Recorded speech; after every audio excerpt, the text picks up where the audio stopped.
Hello guys, welcome to another video in my channel. अभी हम जिस मैच के बारे में बात करने वाले हैं वो है कल होने जाने वाला वुमेन सुपर स्मैश का मैच, जो कि होने जा रहा है ओटागो वुमेन और वेलिंगटन वुमेन के बीच में। तो ये मैच जो है होने जा रहा है यूनिवर्सिटी ओवल डनेडिन में, जो कि ओटागो का होम ग्राउंड है। करंट पोजीशन की बात करें तो वेलिंगटन 4 मैच खेल के 3 जीती है। एक मैच जो हारे थे वो नॉर्दर्न डिस्ट्रिक्ट से, वही एक लौता हार उनको सहना पड़ा है। और अभी वो दूसरे स्थान पर हैं। ऑकलैंड एक मैच ज़्यादा खेल के उनसे उनसे ज़्यादा खेली है और वो पहले स्थान पर अभी के लिए है। लेकिन कल का मैच अगर वेलिंगटन जीत जाती है तो फिर से पहले स्थान पर वापस आ जाएंगे। ओटागो दूसरी तरफ से 4 मैच खेल कर 2 जीत 2 हार और वो 5वें स्थान पर हैं। आखिरी 5 T20 मैचेस की बात करें तो ओटागो वुमेन आपको यहाँ पर थोड़ा सा आगे होती हुई दिख सकती है। मतलब आगे नहीं, मतलब कम्पिटिटिव मैं कहूँगा, 2-3 से ही वो पीछे हैं। आपको लग सकता है कि भैया ओटागो लगता है बहुत अच्छा कुछ करती होगी इस फिक्सचर में, लेकिन ऐसी बातें नहीं हैं। एक प्लेयर, बस एक प्लेयर के वजह से ये पूरा फिक्सचर जो है, कभी ओटागो के सपोर्ट में जो रहा करता था, अभी ओटागो के अगेंस्ट में चल रहा है। अभी ऐसा क्या है कि वो एक प्लेयर कौन है और ऐसा क्या उन्होंने इफेक्ट रख दिया कि मतलब पूरा फिक्सचर ही जो है ओटागो के सपोर्ट से वेलिंगटन के सपोर्ट में आ गया, वो मैं आपको आगे समझाऊंगा।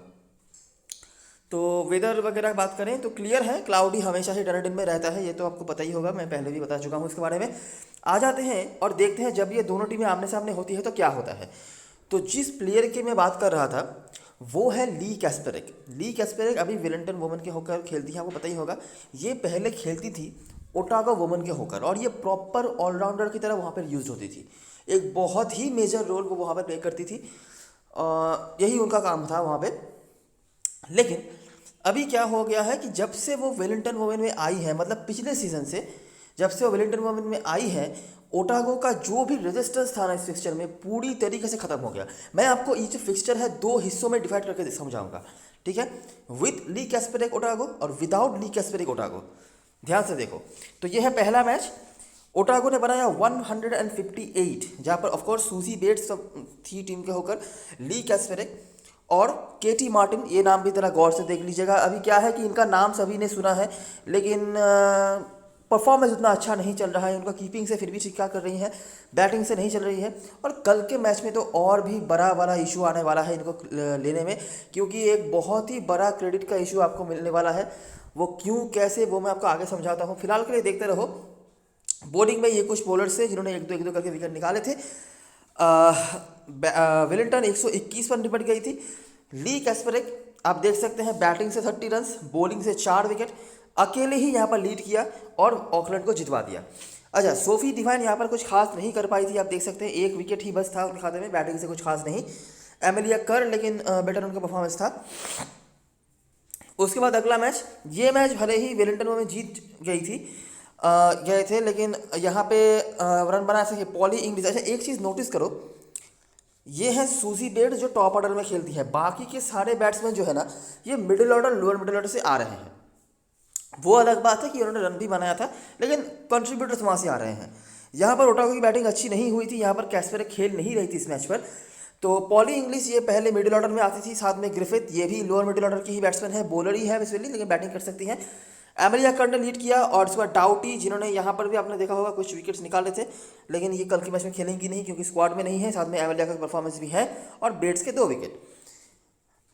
और ये है आखिरी मैच जब ली कैस्पेरिक खेलती थी ओटागो के होकर। यहाँ पर भी नोटिस करो 150 केटी मार्टिन के रन है, फिर से पॉली इंग्लिश के फिर से रन है, एमिलिया कर्ड के यहाँ पर भी विकेट्स हैं, न्यूटन के 2 विकेट्स। वेलिंगटन चेज नहीं कर पाई। ये कुछ परफॉर्मर्स थे जिनमें से सिर्फ बर्ड्स अभी अवेलेबल हैं, लेकिन ली कैस्पेरिक बॉलिंग से फिर से धागा खोल दिया।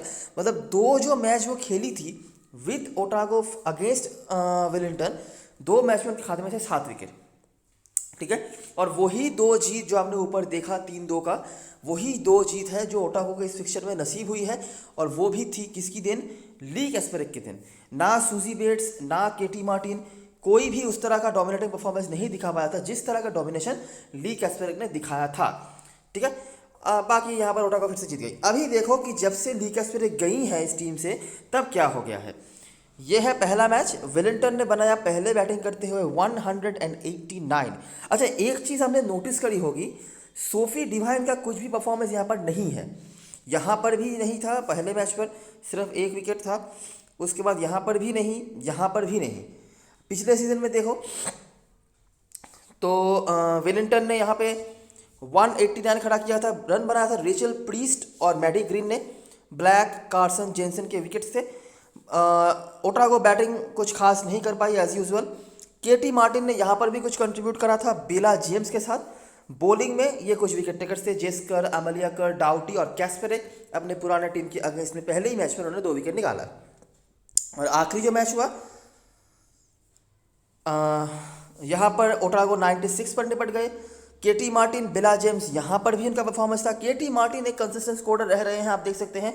और बिला जेम्स ने भी पिछले सीजन में दोनों ही मैच में बनाया था। बिला जेम्स जो है ना, ये 50 ओवर टूर्नामेंट से अच्छे फॉर्म पर हैं, लेकिन क्या है कि इनको मौके ज़्यादा नहीं मिलते हैं। कैप्टन है टीम की, नंबर 6-7 पे आती हैं, तो T20 क्रिकेट में बहुत मुश्किल होता है उन तक बैटिंग पहुंचना, लेकिन इस फिक्चर में बैटिंग पहुंचा है। और इसीलिए मैंने आपको ऊपर भी दिखाया, मैंने आपको कॉन्सेंट्रेशन से दिखाने की कोशिश करी थी। पॉली इंग्लिश, लिसा ग्रिफिथ जैसे प्लेयर्स को बैटिंग मिल गई थी क्योंकि वो नीचे आती थी। मतलब इस फिक्चर में ओटागो भले ही जीती हो या हारी हो, इनके लोअर मिडिल ऑर्डर के बैट्समैनों को रोल पे आना पड़ता है। बाकी कौन कैसा करेगा वो तो अलग बात है, लेकिन रोल पे आना पड़ता है। ठीक है, यहाँ पर भी देखो 96 बनाया था टीम ने, लेकिन इन दोनों बैट्समैन ने मिलाकर 50 ओवर स्कोर खड़ा कर दिया। मतलब बाकी 9 प्लेयर्स ने मिलकर 40 के आसपास कुछ बनाए होंगे, इन दोनों का स्कोर 50 ओवर था, दोनों का मिला के। बॉलिंग में फिर से जेस्कर, अमेलियाकर, जिनका कमाल का परफॉर्मेंस रहा इस फिक्चर में। और इस बार सोफी डिवाइन ने बॉलिंग से 3 विकेट निकाला था, साथ में मानिका सिंह। वेलिंगटन ने बनाया था 100 रन। सोफी डिवाइन के यहाँ पर भी कुछ नहीं है बैटिंग से। अभी मैं बार बार सोफी डिवाइन क्यों कर रहा हूँ, वो तो खेल ही नहीं रही जी। नहीं, सोफी डिवाइन आ रही है कल के मैच में वापस, और इसीलिए मैंने आपको पहले ही बताया कि कल के मैच में आपको बहुत ही ज़्यादा गंदा वाला एक क्रेडिट इशू मिलने वाला है। ठीक है, और कल के मैच में ही ना लोगों को दिमाग चलाना पड़ेगा कि किसको लें और किसको नहीं लें, क्योंकि सोफी डिवाइन अगर आ गई हैं, भले ही उनका रिकॉर्ड कुछ भी नहीं हो, लेकिन आप उनको मिस कर ही नहीं सकते। ये ऐसा फॉर्मेट है सुपर स्मैश में जहाँ पर सोफी डिवाइन का जो मतलब ऑरा है उसके आसपास भी कोई नहीं है। ठीक है, अगर ये BBL होता या फिर कुछ और होता तो वहाँ पे काफ़ी कम्पिटिटिव प्लेयर्स होते हैं, लेकिन यहाँ पे उनके क्वालिटी के आसपास भी कोई नहीं है। तो कोई सवाल ही पैदा नहीं होता कि आप सोफी डिवाइन को ड्रॉप करने की एक बार के लिए सोच भी लें। ज़रूरत पड़े तो आप एक आध बड़े प्लेयर को ड्रॉप कर दो, लेकिन सोफी डिवाइन को आप ड्रॉप नहीं कर सकते, भले ही वो कुछ करें या नहीं करें। ठीक है, क्योंकि सारी रिस्पॉन्सिबिलिटी यही ले लेती है खुद। ओपनिंग बॉलिंग भी करेंगी, ओपनिंग बैटिंग भी आएंगी, 4 ओवर तो पक्का आएंगे, कहीं नहीं गए। और बाकी तो आपको पता ही है ये किस तरह की क्वालिटी पोजेस करती हैं, तो यही है। लेकिन रिकॉर्ड सोफी डिवाइन के यहाँ पर बहुत खास आपको नहीं देखने को मिल रहे हैं। तो यही है डिफरेंस इस फिक्चर में विद कैस्पेरिक और विदाउट कैस्पेरिक, जो मैं आपको पहले ही मिनट में बताने की कोशिश कर रहा था। आपने देख लिया कि पहले ओटागो किस तरह से फाइट कर रही थी, लेकिन आखिरी 2 मैच जहाँ पे ओटागो की तरफ से ली कैस्पेरिक नहीं थे, वहाँ पे उनका क्या हाल हुआ। एक प्लेयर यहाँ पे काफ़ी कंसिस्टेंटली अभी परफॉर्म करे जा रही हैं, वो है अमेलियाकर, और बैटिंग से रेचल प्रीस्ट वगैरह थी। अमेलियाकर ने हमेशा ही यहाँ पर कुछ ना कुछ करा हुआ है। जेस्कर भी थी आखिरी सीजन में, लेकिन जेस्कर का करंट फॉर्म उतना अच्छा नहीं चल रहा है, भले ही उन्होंने आखिरी मैच में 2 विकेट निकाला होगा। और यहाँ पर भी देखो बॉलिंग से हमेशा ही अमेलियाकर कुछ ना कुछ करे जा रही हैं हर मैच पे। उसके बाद यहाँ पर भी देखो 3 विकेट, मतलब हर मैच में उनके खाते में कुछ ना कुछ है। यहाँ पर 34 रन, 1 विकेट। ठीक है, सोफी डिवाइन से बेटर रिकॉर्ड्स यहाँ पे हैं अमेलियाकर के, ये मैं आपको बता सकता हूँ। अभी क्या है कि अमेलियाकर को तो लगभग अभी 60% से ऊपर लोगों ने कैप्टन बना के रखा हुआ है, लेकिन कल के मैच में जब सोफी डिवाइन खेलेंगी ना, जो लोग देखेंगे, हो सकता है कि रात का टाइम होगा, बहुत लोग एडिट भी नहीं कर पाएंगे, लेकिन जो लोग देखेंगे, अब ये पकड़ के चलो 90% ज़्यादा लोग सोफी डिवाइन कैप्टन बनाने वाले हैं।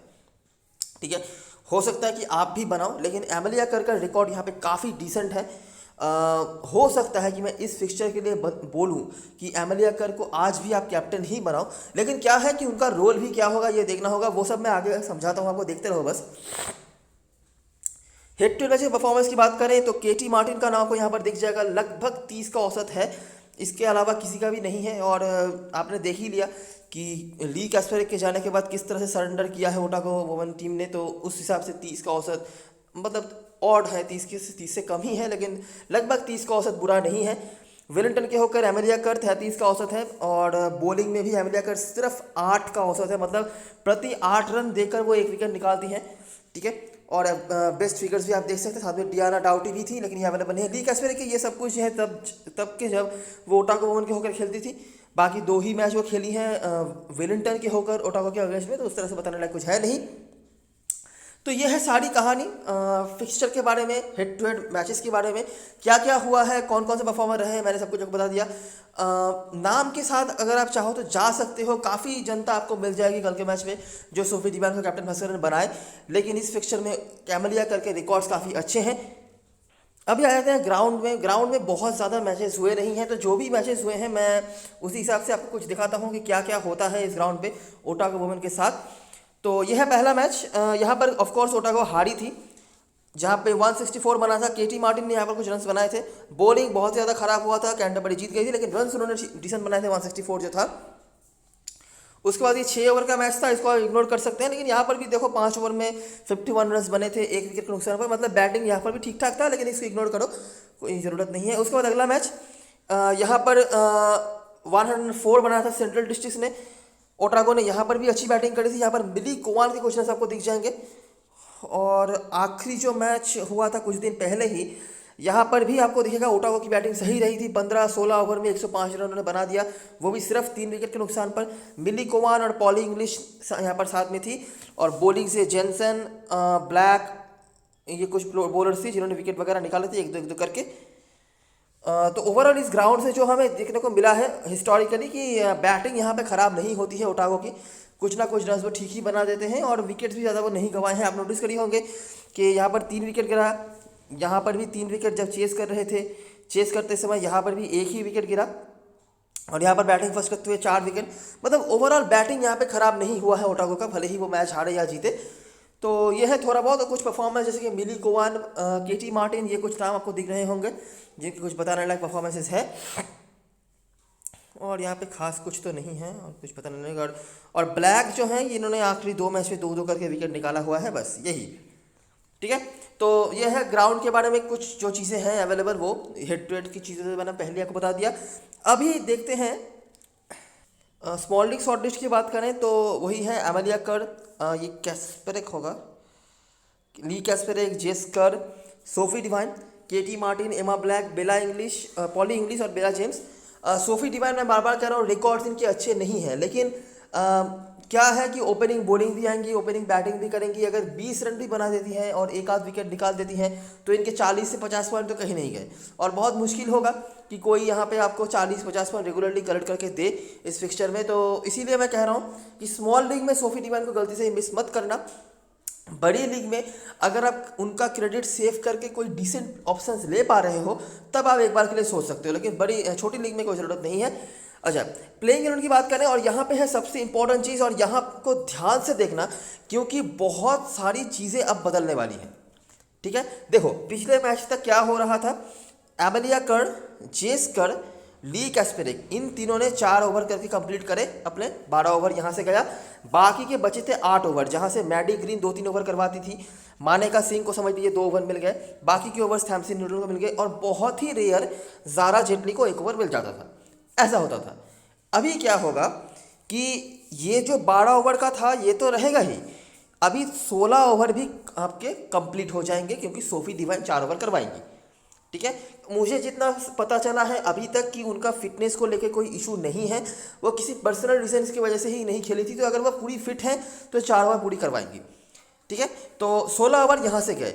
अगर सोफी डिवाइन ने 4 ओवर करवा दिया, मैडी ग्रीन आपको बॉलिंग करती हुई नहीं दिखेंगी।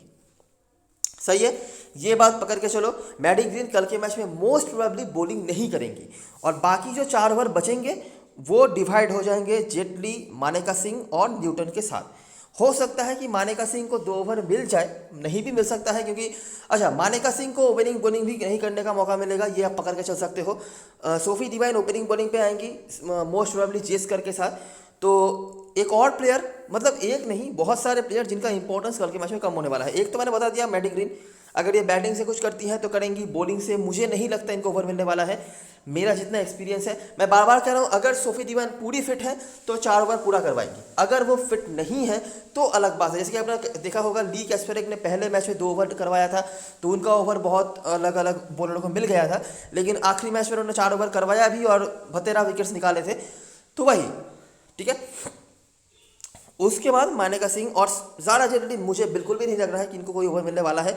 वैसे भी जब 6 ओवर 7 ओवर बचते थे उनमें से ही उनको मुश्किल से 1 ओवर मिलता था। अभी तो मुझे लगता है 4 ओवर ही बचेंगे, तो वहाँ पे इनका नंबर आना बहुत मुश्किल है। तो यही है, ठीक है। न्यूटन एक और प्लेयर होने वाली है जिनका रोल कल के मैच में आपको कम होते हुए दिखेगा। बॉलिंग से 1 या 2 ओवर हार्डली इनको मिलेगा, मुश्किल है वो भी कि उनसे ज़्यादा में मिले। और बैटिंग में देखिए, ये पहले भी काफ़ी नीचे आती थी, अभी सोफी डिवाइन आने से क्या हो गया, सोफी डिवाइन बर्न्स ओपनिंग करेंगी मोस्ट प्रोबेबली, उसके बाद ग्रीन, उसके बाद कर, उसके बाद कैस्पेरिक भी आ सकती हैं, मैकफैडियन भी आ सकती हैं, और उसके बाद न्यूटन। मतलब मिनिमम 5 या मैक्सिमम 7 तक उनको बैटिंग मिलेगी, नंबर 7 तक, ठीक है। तो ये चीज़ भी आपको समझना पड़ेगा कि ये 2-3 प्लेयर्स होने वाले हैं। मानेका सिंह पिछले मैच में ओपनिंग बॉलिंग करवा रहे थे, तो क्रेडिट सेव करने के लिए ही सही, लेकिन आप उसको ले सकते थे अगर एक आध विकेट निकाल देती वहाँ से, तो उनका रोल गया, बैडी ग्रीन का रोल गया, न्यूटन का भी रोल जाने वाला है, ठीक है। अच्छा, एमिलिया कर्क का लिए मैं क्यों कह रहा हूँ कि इनको लेकर आपको थोड़ा सोचना पड़ सकता है, क्योंकि ये नंबर 4 पे बैटिंग आएंगी। और आपने जैसा कि देखा है कि जो 2 मैच, आखिर के 2 मैच ली कैस्पेरिक के अलावा खेली है ओटागो टीम ने वेलिंगटन के अगेंस्ट में, उनकी बॉलिंग बिल्कुल भी अप टू द मार्क नहीं रही थी। अगर मैं आपको फिर से रिमाइंड करवा दूं, देखो ये है आखिरी मैच, 96 पर वो निपट गए, 14 ओवर में वो कंप्लीट तो हो ही गया, सिर्फ 1 विकेट का नुकसान पर, मतलब एमिलिया कर्क को बैटिंग नहीं मिला। यहाँ पर पहले बैटिंग करते हुए उनको बैटिंग तो मिला था, लेकिन कब, जब शायद 2 ओवर या 3 ओवर ही बचे थे। तो यहाँ पर प्रीस्ट, मैडी ग्रीन, मतलब ओपनर 1 और नंबर 3 की मैडी ग्रीन, इन्होंने मिलकर है जो है सारा मामला निपटा दिया था, और नीचे वाले बैट्समैनों को हिट करने का ही मौका मिला था बस। तो ज़्यादा कोई मौका नहीं मिले थे नीचे वाले बैट्समैनों को बैटिंग करने के लिए। तो फिर से ऐसी चीज़ें हो सकती हैं। ओटागो की बॉलिंग अभी भी बहुत ज़्यादा अच्छा नहीं चल रहा है, मतलब कंसिस्टेंसी की कमी नज़र आ रही है, इतना तो मैं कह ही सकता हूँ। तो ये एक चीज़ है कि एमिलिया कर्क को प्रॉपर्ली बैटिंग मिलेगी भी या नहीं, ठीक है। अच्छा, और बॉलिंग, लेकिन बॉलिंग इनको प्रॉपर्ली मिलेगी तो टीम में तो ऑफकोर्स आपके होंगे ही, मतलब टीम में तो होंगे ही, कैप्टन वाइस कैप्टन भी बना सकते हो आप, लेकिन बैटिंग से शायद उतना मौका नहीं मिले जितना प्रॉपर मौका सोफी डिवाइन को मिल जाए। भले ही उनके रिकॉर्ड्स अच्छे नहीं हैं, लेकिन मतलब रिकॉर्ड के बेसिस पर आप सोफी डिवाइन जैसे प्लेयर को कंपेयर नहीं कर सकते किसी से भी। हो गया। ओटावा की तरफ से मुझे कुछ खास बताने के लिए नहीं है, यहाँ पे सब कुछ आपको पता चल ही गया होगा, क्योंकि इनके कोई चेंजेस अभी होने वाला है नहीं। जिन प्लेयर्स के ऊपर आप थोड़ा ज़्यादा ट्रस्ट दिखा सकते हो क्रेडिट सेव करने के लिए भी, या फिर लॉजिकली भी जो है इनका नंबर आना चाहिए, उनमें से सबसे बड़ा नाम है केटी मार्टिन। कीपिंग के जो पॉइंट्स हैं, अगर 2 कैच भी पकड़ लेती हैं तो भी आपके 20 पॉइंट कहीं नहीं गए। उसके बाद बैटिंग में भी इनके लगभग 30 का औसत है, हमेशा ही जब भी इनको मौका मिला है इन्होंने कुछ ना कुछ तो बनाए हुआ है। तो वहाँ से अगर 20 पॉइंट और यहाँ से अगर बैटिंग से 30 पॉइंट भी कलेक्ट करके देते हैं तो काफ़ी फ़ायदा हो सकता है आपके लिए। उसके बाद बिला जेम्स, मुझे नहीं लगता 1% ऑफ द पीपल अगर आपके स्मॉल लीग में खेल रहे हैं कोई भी इनको लेने वाला है। मैं भी नहीं कह रहा कि ये बिला जेम्स आके शतक लगा देंगी ऐसा कुछ, लेकिन ये एक इनफॉर्म प्लेयर है, डिपेंडेबल प्लेयर है। और जैसा कि आप देख ही सकते हैं वेलिंगटन की बॉलिंग जो है अभी काफ़ी स्ट्रांग नज़र आ रही है। ली कैस्पेरिक के फुल फॉर्म पे आने के बाद कल के मैच में सोफी डिवाइन भी आने वाली है, तो मतलब ये तो पक्का है लगभग कि कल के मैच में एक तो बैटिंग में झंझनाहट देखने को मिलेगी ही आपको ओटावा की तरफ से। तो इन तक बैटिंग जो है प्रॉपर्ली आनी चाहिए, और हिस्ट्री भी यही कह रहा है कि लोअर मिडिल ऑर्डर के बैट्समैनों के पास प्रॉपर्ली बैटिंग आती है ओटावा की तरफ से। तो बिला James can be a punt pick for you, जो आपको अगर 20-25 रन भी बना देती हैं तो काफ़ी इंपॉर्टेंट हो सकता है। क्योंकि आखिरी मैच में आपने देखा होगा केट गैगिंग खेल रही थी सेंट्रल डिस्ट्रिक्ट की होकर, बहुत ज़्यादा कुछ उन्होंने नहीं करा था, लेकिन वो एक ऐसी पिक बन गई थी, क्रेडिट भी सेव कर गई थी और 30-35 रन भी उन्होंने बना दिए थे। तो वो एक अलग डिफरेंस करके गया था, जिन्होंने भी उनको रखा होगा क्रेडिट सेव करने के लिए ही सही, ठीक है। तो उस हिसाब से बेला जेम्स आपके लिए इंपॉर्टेंट प्लेयर हो सकती हैं। बाकी बॉलिंग में तो बहुत खास कुछ रिकॉर्ड्स किसी के नहीं है। ब्लैक और कार्सन के कुछ नाम आपने देखे होंगे, लेकिन उस तरह से बताने लायक कोई नहीं है। ब्लैक एक डिपेंडेबल प्लेयर है, इस ग्राउंड में भी हमेशा उन्होंने विकेट निकाला हुआ है, तो इनको आप ड्रॉप नहीं करेंगे। बाकी अगर आपको कोई एक्स्ट्रा ऑप्शन चाहिए जो तो मैं सजेस्ट नहीं करूँगा, तो उस हिसाब से आप देख सकते हैं। कैप्टन वाइस कैप्टन चीज की बात करी जाए तो हेली जेनसन ओटावा की तरफ से अगर कोई बना रहे हैं तो इनको बना सकते हैं, लेकिन याद रखना हेली जेनसन आखिरी मैच जो कि सेंट्रल डिस्ट्रिक्ट वुमेन के अगेंस्ट में था, जो कि खुद भी कम मतलब बिल्कुल आउट ऑफ द टच नज़र आ रहे हैं, तो उनकी अगेंस्ट उन्होंने अच्छी बॉलिंग कराई थी, 2 विकेट शायद निकाले थे, लेकिन उसके पहले तक हेली जेनसन का भी कुछ खास रोल था नहीं। और उसके बाद केटी मार्टिन, या फिर पॉली इंग्लिश के साथ भी लोग जा सकते हैं। ब्लेकली भी एक इन्फॉर्म बैट्समैन है, लेकिन नो क्रेडिट लेके ओटागो के किसी बैट्समैन को लेने का सजेशन तो मैं नहीं दूंगा, क्योंकि आप समझ सकते हैं कि सामने वाली टीम की बॉलिंग किस लेवल की होने वाली है कल के मैच में। और उसके बाद कार्सन और ब्लैक में से कोई एक, अगर आपको बॉलर में से देखना है तो। और यहाँ से बेला जेम्स को बस टीम में रख लेना, कैप्टन वाइस कैप्टन के चॉइस तो है नहीं। विलिंगटन के होकर एमिलिया कर अभी यूनिवर्सल कैप्टन है, लेकिन इनका परसेंटेज थोड़ा सा घटेगा, बिल्कुल घटेगा जब लोग सोफी डिवान को खेलते हुए देखेंगे। मैं भी यही कहूँगा, सोफी डिवान को टीम में रख लेना, ठीक है। अगर आप बड़ी लीग खेल रहे हो या फिर मिनीजियल टाइप कुछ खेल रहे हो और सिंगल टीम से खेल रहे हो या फिर एक आध टीम बना रहे हो, तो वहाँ पे सोफी डिवान को आप ड्रॉप कर सकते हो अगर आपको कोई डिसेंट ऑप्शन मिल गया है तो। नहीं तो मुझे नहीं लगता सोफी डिवाइन ड्रॉपेबल प्लेयर होने वाली है, क्योंकि अगर 50 पॉइंट भी कलेक्ट कर देती हैं, भले ही वो कैप्टन भास्कर नहीं बने, लेकिन टीम में रखने लायक ज़रूर होंगी। उसके बाद ली कैस्पेरिक और मैडी ग्रीन, और यहाँ से जेस्कर थैमसन न्यूटन को लोग क्रेडिट सेव करने के लिए रख रहे हैं, बहुत सारे लोग। मतलब क्रेडिट सेव करने के लिए शायद 8 क्रेडिट में आपको 2 से 3 प्लेयर ही मिलने वाले हैं, तो उनमें से बेटर ऑप्शन थैमसन न्यूटन ऑफकोर्स है, लेकिन अगर इनको प्रॉपरली मौका मिले तब। बॉलिंग में तो मुझे लगता है कि मानेका सिंह को ही शायद प्रायोरिटी दी जाएगी इनके ऊपर। हाँ, इनको बैटिंग मिल सकती है, लेकिन उसके चांसेस भी कम हैं, तो देखना होगा। बाकी अगर आप चाहो तो इनको ले सकते हो क्रेडिट सेव करने के लिए ही, वैसे अब लोग हैं इनको, तो कोई दिक्कत वाली बात होनी नहीं चाहिए। तो ये रही सारी चीज़ें। अभी एक बार देख लेते हैं ड्रीम 11 की टीम। तो ऑलरेडी आप देख सकते हैं कि किस लेवल का क्रेडिट इशू मेरे पास आ गया है, कोई क्रेडिट नहीं बचा है। मैंने फिर भी मानेका सिंह को रखा है, मानेका सिंह न्यूटन सेम ही है, आप किसी को भी रख लो, समझो मैं जो बताना चाहता हूँ। तो मानेका सिंह को मैंने रखा है, अगर आप चाहो इनके जगह पर न्यूटन को रख सकते हो। बाकी प्लेयर्स को देखो, मैंने यहाँ पर केटी मार्टिन को रखा है। अभी आप कह सकते हो कि भाई साहब केटी मार्टिन फॉर्म पे नहीं है, आप क्यों बेकार में 9.5 क्रेडिट इनको दे रहे हो। चलो मैं नहीं देता, 9.5 क्रेडिट आपको इनको नहीं देना है, मत दो, पॉली इंग्लिश को ही रख लो। लेकिन 0.5 क्रेडिट बचा है, अभी 0.5 क्रेडिट लेकर आप क्या कर सकते हैं, आप कर सकते हैं बिला जेम्स के जगह पर आप ब्लेकली को ले सकते हैं, ठीक है, ये एक ऑप्शन है। अच्छा, हेली जॉनसन तो कहीं से भी दूर दूर तक मेरे को मैनेज नहीं हो रही है, और कुछ शायद नहीं। और यहाँ पर मानेका सिंह के जगह पर आप किसी 8.5 क्रेडिट के दूसरे प्लेयर को ले सकते हैं। हेली जॉनसन को अगर मैं ले लेता हूँ तो कहीं से भी मेरा क्रेडिट बचने वाला नहीं है, ठीक है। तो अभी के लिए मैं ऐसा ही कुछ करता हूँ, ब्लेकली या मेलिकोवन या बेला जेम्स में से किसी को भी ले लो आप। लेकिन बाकी प्लेयर्स का क्या, बाकी आप ऑप्शंस का कुछ कर नहीं सकते। और पॉली इंग्लिश को मैं क्यों नहीं ले रहा, 2 रीज़न है, ठीक है। एक तो ये जो भी पॉइंट मेरे को देंगी बैटिंग से ही देंगी, बाकी कीपिंग वगैरह ये करती नहीं है। एक चीज़ समझो, अगर ये मतलब खुद से 20 रन बना देती हैं तो 20 रन के इनको मिलेंगे 25 पॉइंट्स, ठीक है। केटी मार्टिन 2 कैच पकड़ के ही 20 पॉइंट कलेक्ट कर सकती हैं, बाकी अगर 10 रन भी वो बनाती है ना तब भी इससे ज़्यादा पॉइंट हो जाएगा। और 0.5 क्रेडिट का मेरे लिए बहुत बड़ा कोई इशू नहीं है, क्योंकि अगर मेरे पास क्रेडिट बचा के कुछ मेरे को लेना होता तो मैं शायद हेली जॉनसन को लेता, क्योंकि वो सेफ पिक होने वाली है, काफ़ी लोग इनको लेंगे, ठीक है। 94% जनता अभी तो इनको ले रही है, बाद में पता नहीं क्या होगा। तो हेली जॉनसन तो मेरे से मैनेज हो नहीं रहा, तो यही एक बात है। बाकी अगर आप यहाँ से देखेंगे विलिंगटन के होकर तो मेरे पास 16 ओवर है, ठीक है। बाकी मानेका सिंह या न्यूटन में से आप किसी को ले लो। मैडी ग्रीन बैटिंग ही करेंगी, बॉलिंग से आप इनसे उम्मीद ना ही रखें तो बेहतर। रेबेका बर्न्स को मैंने क्यों रखा है, क्योंकि सामने वाली टीम की जो बॉलिंग है वो कुछ खास अच्छी है नहीं, और हिस्ट्री ये कह रहा है जब से ली कैस्पेरिक गई हैं बैटिंग जो है विलिंगटन की अच्छी हुई है, तो मैंने रेबेका बर्न्स को रखा है। अगर आप चाहो तो रेबेका बर्न्स के साथ भी थोड़ा सा क्रेडिट का कुछ इशू है जो सॉल्व कर सकते हो, तो आपको 8.5 क्रेडिट की इन दोनों प्लेयर्स को लेना पड़ेगा। आपके पास 1 क्रेडिट जो है बचेगा, उस 1 क्रेडिट के साथ आप जेमा एडम्स के जगह पर हेली जॉनसन को रख सकते हो, तो ऐसा भी आप कर सकते हो। ज़रूर हो सकता है कि इन दोनों में से आपको ज़्यादा कोई पॉइंट्स ना दे, और रेबेका बर्न्स थोड़ा सा आपको हो सकता है ज़्यादा कुछ मतलब मैनेज करके दे, लेकिन इन दोनों का पॉइंट्स हो सकता है कि रेबेका बर्न्स से कम हो।